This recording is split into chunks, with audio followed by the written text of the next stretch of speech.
An overflowing blessings to everyone for our daily verse.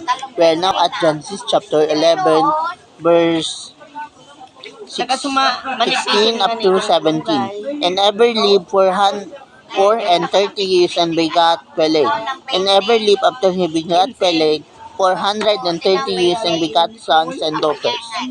So in this verse we can realize that ever entered marriage life at the age of 34. Meaning, during those times, there's no such thing as early marriage or teenage marriage. But rather, what they did during those times is that maybe maybe they established first to have their own farm or maybe with business.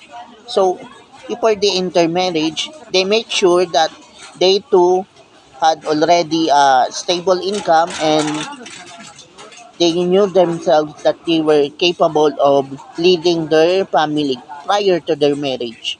Meaning, they can provide for their family and they will not ask for the help of other family members, but rather they themselves can provide for their own family because they are firmly established prior to their marriage.